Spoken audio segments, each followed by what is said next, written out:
فكان رسول الله صلى الله عليه وآله وسلم في رواية الحديث هذه يعاتب ابن حضير فيقول له: اقرأ ابن حضير، اقرأ ابن حضير، هكذا مرتين النبي صلى الله عليه وآله وسلم يرددها عليه، يعني وكأنه يقول له: لماذا سكت عن القراءة؟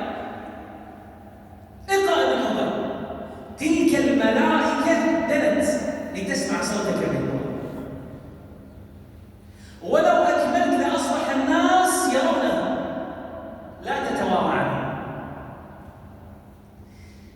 هذا الحديث يبين لك أن صاحب القرآن من يتلو كتاب الله عز وجل حتى وإن كان منفردا بينه وبين نفسه فإن الملائكة تتنزل عليه.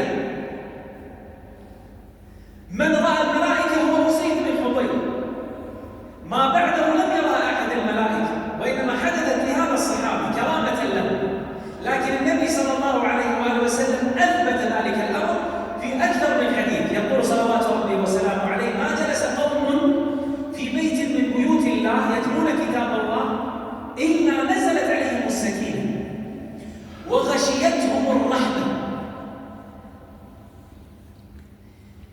وحفتهم الملائكة وذكرهم الله عز وجل في من عنده.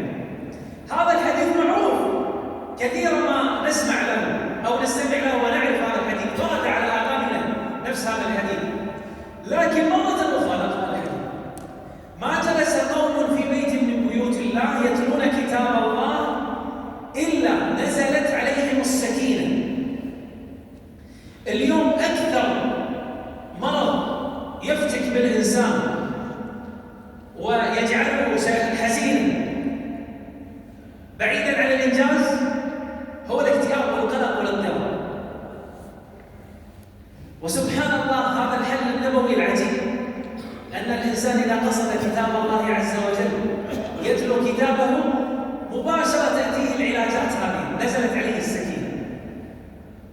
لذلك أنت لو تدخل على منصات مواقع التواصل الاجتماعي ومن أبرزها اليوتيوب فتكتب آيات السكينة، تجد أن أكثر الناس يستمعون إليها طلبا للسكينة من كثرة القلق والاضطراب عند الناس. والحل هو بكتاب الله عز وجل، أن يجلس الإنسان جلسة استشفاء طلبا للشفاء مع كتاب الله عز وجل، يقرأ هذا القرآن بعيدا عن الشواغل ويتلمس مواطن نزول السكينة عليه. إذا افتتح كتاب الله عز وجل بقراءة خاشعة يطلب فيها رضا الله عز وجل بتدبر وخشوع، تأتيه البركات والفتوحات، تنزل عليه السكينة. هذه الكرامة الأولى.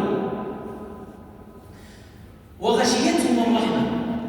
وسبحان الله هذه اللفظة النبوية العجيبة، والله يعني إذا قرأتها في الحديث أعيد قراءتها تلذذا بهذه اللفظة النبوية الجميلة. وغشيتهم الرحمة، ما هو الغشاء أو ما هو المقصود بغشيتهم الرحمة؟ الغواش.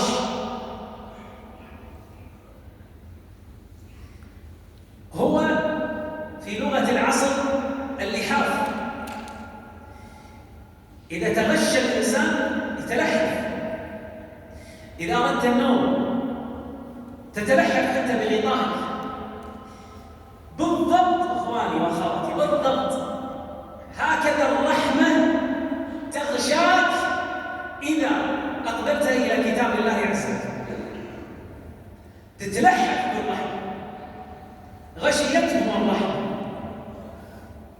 طيب، ثم حفتهم الملائكة، مثل ما أسيد بن حضير رأى الملائكة تتنزل عليه بسبب قراءته للقرآن، كذلك تتنزل عليك أنت وتحفك أنت يا من تتلو كتاب الله عز وجل بأي وقت وأي حين.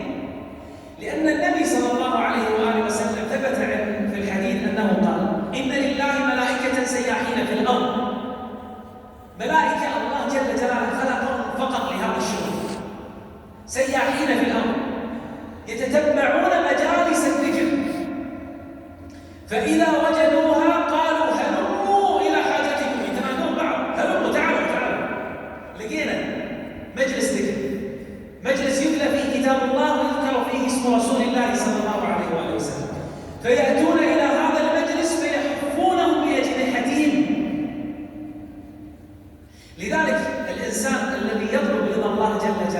حضور السكينة والابتعاد عن القلق والاكتئاب وهذه الهموم ليجلس جلسة استشفاء مع كتاب الله عز وجل، بعيدا عن الهاتف، بعيدا عن أي مشاغل الدنيا، يقبل إلى كتاب الله عز وجل يقرأه بقلب خاشع. إذا ما تنزلت عليك السكينة والرحمة وتغشاك وتحفك الملائكة، يعني هذا مؤكد من رسول الله صلى الله عليه وآله وسلم. أنت تشعر بالسكينة والبعد سبحان الله عن القلق والاكتئاب وهذه الأمراض من أول آية تقرأها بقلب حاضر خاشع.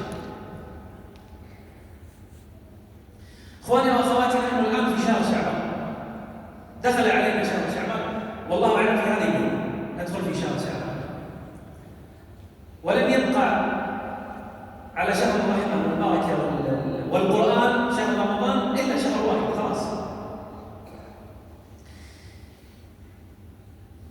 أن تجعل القرآن في هذه الفترة إلى أن يدخل عليك رمضان من أساسيات حياتك حتى تعد العدة لدخول رمضان، هذه فكرة عظيمة وجليلة جدا. أنك تتخذ القرار الصائب أني لن أترك كتاب الله جل وعلا. يا أخواني يا أخواتي، أعظم إضافة تضيفها في حياتك، أعظم إضافة هو أن يكون لك القرآن ورد لا ينقطع، لا بحضر ولا بسبب. يعني أنا أرى كثير من الناس يفرح وحط له أن يفرح بالشهادات التي حصل عليها. يقول أنا عندي دبلوم في التربية، وعندي ماجستير في كذا، وحصلت على دكتوراه في هذه الرسالة، وعندي أيضا دورات أخذتها من كذا كذا، ودرست في بريطانيا في الجامعة الفلانية. أشياء جميلة في الحياة الدنيا، لكن والله يا أخواني يا أخواتي لا تساوي هذه الشهادات الجميلة المقدرة شيئا أمام الشهادة الأخروية التي تحصل عليها إذا حفظت كتاب الله عز وجل المسمى بالسند القرآني، المسمى بالإجازة، التي يحملها صاحب القرآن الحافظ له إذا قرأ القرآن كاملا على شيخه.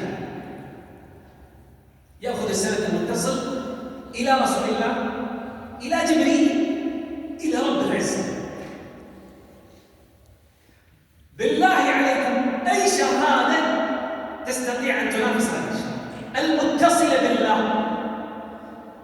يعني يقول الشيخ في بداية الإجازة هذه: قرأ علي الحافظ فلان فلان فلاني، وقد أخبرته أني قرأته على فلان فلان شيخه ثم شيخه إلى رسول الله صلى الله عليه وسلم، إلى جبريل، إلى رب العزة.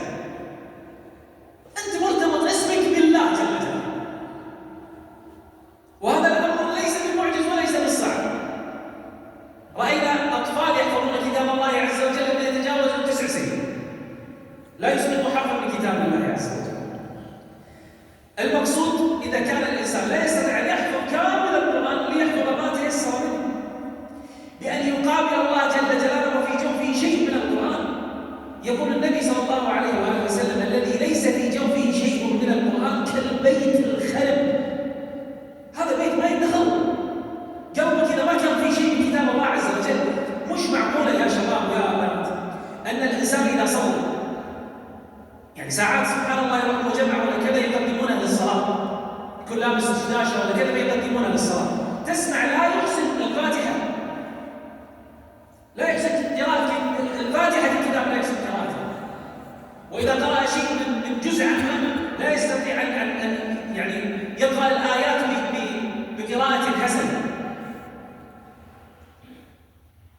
وأنا أذكر هذا الأمر يعني توبيخا ونذيرا لإخواني وأخواتي أن يصحوا وأن يقبلوا على كتاب الله عز وجل ويتعلموا أساسيات القراءة. والله لذة قراءة القرآن بطريقة صحيحة لا تعلمها لذة، ولا ليس شرطا أن تكون ملتزما بالشكل الخارجي. القرآن مو حق الطاوعة أبدا، القرآن حق كل مسلم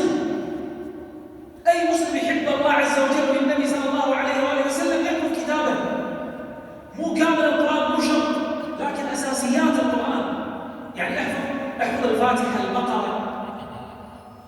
جزء عامة، بركة. قابل الله جل جلاله في جوفك من القرآن شيء.